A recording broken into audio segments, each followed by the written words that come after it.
अस्सलामुअलैकुम। मुझे उम्मीद है कि आप सब जो है खैरियत से होंगे।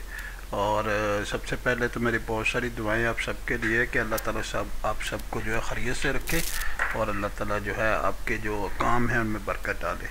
तो ये तो आपके लिए बहुत ज़रूरी जो थी वो दुआएं थी, वो जो मैंने आपके लिए की, और मेरे लिए भी ज़ाहिर है यही दुआएं होनी चाहिए और सबके लिए यही दुआएं होनी चाहिए। तो बिस्मिल्लाहिर्रहमानिर्रहीम।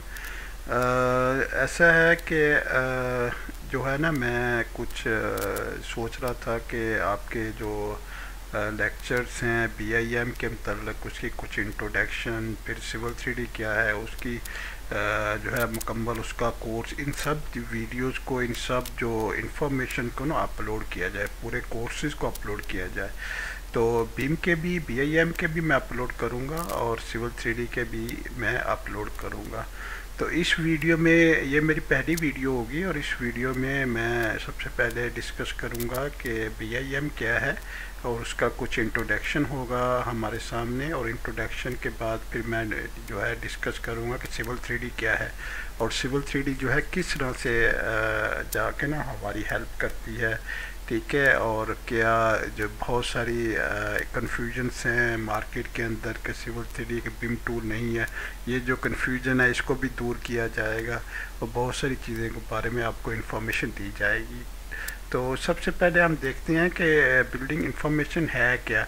Building information modelling is a digital representation, यानी इससे पहले हम एक प्रोसेस था कैड, कंप्यूटर एडेड ड्राफ्टिंग के ज़रिए हम जो प्रोसेस के लिए जो ना ऑटो कैड को इस्तेमाल करते थे या माइक्रो स्टेशन को इस्तेमाल करते थे, तो अपनी ड्राइंग बनाते थे। वो डिजिटल रिप्रेजेंटेशन नहीं थी। कि डिजिटल रिप्रेजेंटेशन इसलिए इसको कहा जाता है कि ये आपके एक लाइफ का, एक किसी भी बिल्डिंग का पूरा एक लाइफ साइकिल होता है, ठीक है, जिसमें हर चीज़ आ रही होती है, एक चीज़ से लेके, एक फेज से लेके जो है मुकम्मल एंड तक, मेंटेनेंस तक जो है ना, सारे फेसेस उसके अंदर शामिल होती हैं। Is the digital representation of the physical and functional characteristics of A building और इंफ्रास्ट्रक्चर प्रोजेक्ट। ज़ाहिर है बीआईएम जो है बिल्डिंग पे भी अप्लाई होता है और इंफ्रास्ट्रक्चर साइट्स होती हैं उन पे ऊपर भी अप्लाई होता है। इसके जो रूल्स एंड रेगुलेशन, जो फंडामेंटल्स हैं, वो सब के लिए एक जैसे होती हैं, लेकिन जो वर्किंग स्टाइल है, ये वर्किंग इन्वायरमेंट है, वो ज़रा डिफरेंट होता है। It is collaborative process that involves creating and managing detailed model of project design, construction and operation, ठीक है।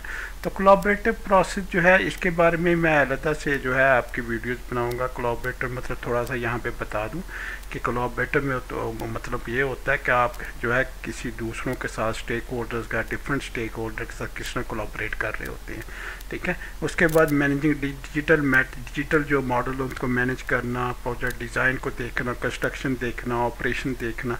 तो ये तो आपकी ना कुछ तारीफ हो गई जो आपकी बिल्डिंग इंफॉर्मेशन मॉडलिंग के मतलब है।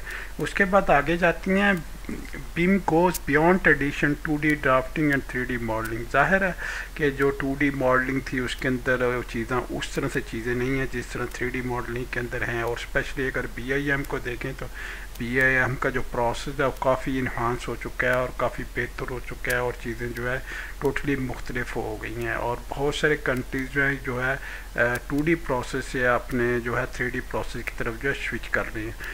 तो सबसे पहला पॉइंट है building geometry and special relationship, ठीक है। इसमें आप ज्योमेट्री को बिल्ड करती हैं और उनके अंदर जो रिलेशनशिप है उनको जो है कायम करती हैं। Components, properties and attribute, component की प्रॉपर्टीज़, एट्रीब्यूट्स, ठीक है। उसके बाद time and scheduling information, time and schedule इसके अंदर आ रहे होते हैं, ठीक है। Cost and budgeting data, cost and budgeting भी आ रही होती है। और सस्टेनेबिलिटी जिसमें ग्रीन एनर्जीज होती हैं वो भी इसके अंदर जो है आ रही होती हैं। बाद आ जाता है BIM enable architecture, engineer, contractors and owner to work together more efficiently and accurately, reducing errors and improving project outcome. It also facilitates सबसे पहले क्या facilitate किस तरह से करता है, clash detection and conflict resolution, यानी आपका जो मॉडल होता है वो क्लैश फ्री मॉडल बन जाता है, उसमें कोई कन्फ्लिक्शंस नहीं होती, ठीक है। उसके बाद दूसरे number virtual construction and simulation, आप सब चीज़ें पहले बना के और सिमुलेट करके देख लेते देखते हैं कि मॉडल किस तरह का होगा, फिर उसके बाद आप जो है ज़मीन के ऊपर बनाते हैं डाटा ड्रीवन डिसीजन मेकिंग, ठीक है। और डाटे से आप जो है अपनी डिसीजन जो होती हैं वो बड़ी आसान हो जाती है कि अपनी जो फैसले हैं वो अहम मौके पर अहम वक्त में उसको मुनासिब फैसलों को कर सकें। इम्प्रूव्ड कोलैबोरेशन एंड कम्युनिकेशन, यानी आपकी कोलैबोरेशन बहुत अच्छी हो जाती है इसके साथ, ठीक है। डिफरेंट स्टेक होल्डर्स के साथ कम्युनिकेशन बहुत अच्छी हो जाती है। Enhance facility management and operation, और उसके बाद जो है आपकी जो फैसिलिटी मैनेजमेंट थी उसका जो ऑपरेशन होता है वही जो है उसको बेहतर बना लिया जाता है। अच्छा, उसके बाद आता है beam is use in various industries including, यानी कौन कौन सी इंडस्ट्री या वेरियस इंडस्ट्री के अंदर जो है कौन कौन सी इंडस्ट्री के अंदर इस्तेमाल होता है। बीम आर्किटेक्चर इंडस्ट्री के अंदर इस्तेमाल होता है। वैसे तो टोटली एक ही इंडस्ट्री होती है, लेकिन जो है अलग-अलग भी मैंने यहाँ पे जो है मैंने स्लाइड बना के आपको दिखा रहा हूँ ताकि अलग-अलग भी आपको पता लगे कौन कौन सी इंडस्ट्रीज होती हैं। इसमें आर्किटेक्चर हो गया, इंजीनियरिंग हो जाए, मैकेनिकल होगा, इलेक्ट्रिकल होगा, प्लम्बिंग हो, एटसेट्रा हो गया, कंस्ट्रक्शन हो गई, इंफ्रास्ट्रक्चर हो गया, रोड हो गया, ब्रिजेज हो गई, टीसी हो गए, ठीक है। फैसिलिटीज़ मैनेजमेंट जो हो गया, digital model of project design, construction and operation, ठीक है। तो इसके अंदर बिम के अंदर ये वाली सारी चीज़ें जो आपके पास आ रही होती हैं। उसके बाद इसके बेनिफिट्स क्या होते हैं, increase productivity, improve accuracy, enhance collaboration, reduce cost, better decision making. तो ये इसके जो फ़ायदे हैं, ठीक है। और याद रखें जो आपका पुराना जो कैड प्रोसेस है उससे अगर आप BIM पे काम करते हैं तो 30% आपका जो है टाइम कॉस्ट हर चीज़ आपकी जो है वो सेव होती है। अब आते हैं हम सिविल 3D के ऊपर, क्योंकि सिविल 3D में बहुत सारी कन्फ्यूजन होती हैं। सिविल 3D क्योंकि ऑटोकैड के इंजन के ऊपर बिल्ड किया गया था, इससे उसके इंजन के ऊपर बनाया गया था, तो इसको समझते हैं कि ये जो ऑटोकैड की तरह एक टूल है। ऑटोकैड की तरह के टूल नहीं है, बल्कि ये एक जो है BIM का टूल है, और इसको हम फर्दर स्टडी करते हैं और देखते हैं। AutoCAD civil 3D is a civil engineering design and documentation software that supports building information modelling BIM process, ठीक है। तो ये तो इसकी ना छोटी सी तारीफ होगी, इसकी जो है इंफॉर्मेशन होगी क्या है क्या। बाकी इसके अंदर क्या क्या चीज़ें हैं, उसके अंदर होती हैं ट्रांसपोर्टेशन सिस्टम होता है जिसमें रोड आ गया, हाईवेज आ गया, ब्रिजेज आ गए, लैंड डेवलपमेंट हो गया, साइट डिज़ाइन आ गया, ग्रेडिंग आ गया, ड्रेनेज आ गया, वाटर रिसोर्सेज होती हैं, pipeline, canals and water treatments आ गई, civil infrastructure, airport, rail and port. तो ये चीज़ें इसके अंदर ना शामिल होती हैं। उसके बाद आ जाएँ तो civil 3D relation with BIM. अब सिविल 3D का रिलेशन क्या है बीम की तरह। BIM platform civil 3D build on the Autodesk BIM platform, ठीक है। सिविल 3D को जो है ना ऑटोडेस्क ने बिल्ड किया है एक बीम प्लेटफॉर्म के ऊपर, allowing for seamless integration with other beam tools and workflow, यानी इसकी इंटीग्रेशन यानी एक दूसरे साथ सॉफ्टवेयर जो होते हैं उनके साथ इंटीग्रेशन भी इसकी हो सकती है। Digital models, civil 3D create detailed digital model of civil engineering project including geometry, attributes and relationship, ठीक है। तो इसकी डिजिटल जो मॉडल होती हैं उसके अंदर आपके डिजिटल मॉडल्स होती हैं, डिटेल इंजीनियरिंग होती है, ठीक है, ज्योमेट्री होती है, एट्रीब्यूट्स होती हैं, रिलेशन होती हैं। उसके बाद तीसरे नंबर पे आ जाए तो डाटा मैनेजमेंट, ठीक है। इसके अंदर इसी तरह से जैसे बिल्डिंग के अंदर डाटा मैनेजमेंट हो रहा था, इसी तरह जो आपका इंफ्रास्ट्रक्चर साइट पे सिविल 3D के अंदर भी डाटा मैनेजमेंट हो रहा होता है। Civil 3D manage project data including design, construction, operation, information. उसके बाद कोलैबोरेशन, इसके अंदर कोलैबोरेशन भी हो रही है। Civil 3D enable collaboration among stakeholders, ठीक है, including architecture, engineers, contractors, owners. तो 5वें नंबर पर इंटरऑपरेबिलिटी, ठीक है। सिविल 3D सपोर्ट्स IFC यानी इंडस्ट्री फाउंडेशन क्लासेस।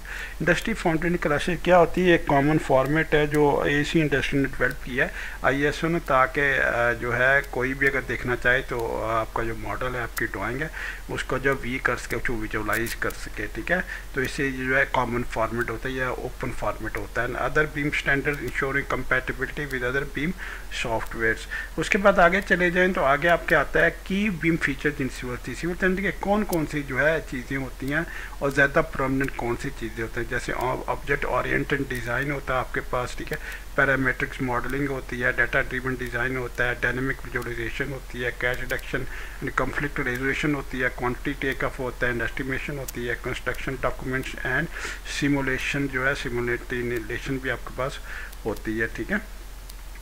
उसके बाद आगे चले जाएं तो उसके आगे आपके पास है कि by using civil 3D as a BIM tool civil engineers and infrastructure professional can, यानी वो क्या कर सकती हैं अगर सिविल 3D को इस्तेमाल करें तो बेसिकली वो क्या कर सकती हैं, improve design accuracy and efficiency को इम्प्रूव कर सकते हैं, इन्हांस कोलाबोरेशन एंड कम्युनिकेशन को इम्प्रूव कर सकते हैं, रिड्यूस एरर्स एंड कॉन्फ्लिक्ट्स को रिड्यूस कर सकते हैं, इनकी प्रोडक्टिविटी एंड प्रॉफिटेबिलिटी को बेहतर बना सकते हैं, support sustainable and resilient infrastructure development. ठीक है, तो ये सारी चीज़ें जो है आपकी ना बीम के मतलब जो मैंने आपकी इंट्रोडक्शन दी है, बीम क्या है और उसके बाद जो है सिविल 3D क्या है। ठीक है, तो मैं समझ रहा था कि जो है यूट्यूब पे ना सारी वीडियोस अपलोड की जाएं, सिविल 3D की भी और BIM की, और मैंने कुछ लोड वीडियोस अपलोड करनी शुरू भी कर दी हैं और मुझे उम्मीद है कि आपको ये मेरी एफ़र्ट जो है ज़रूर पसंद आएगी और मैं अपनी पूरी सलाहियत से पूरी कोशिश से इंशाल्लाह जो है ये सारी चीज़ें आपके पास में लेके आऊँगा इंशाल्लाह। ठीक है, ओके, अल्लाह हाफिज़, अस्सलाम वालेकुम वरहमतुल्लाहि वबरकातुहू। अपना ख्याल रखिएगा, दूसरों के साथ ज़रूर शेयर कीजिएगा ताकि दूसरों तक भी जो है चीज़ें ये वाली पहुँचे।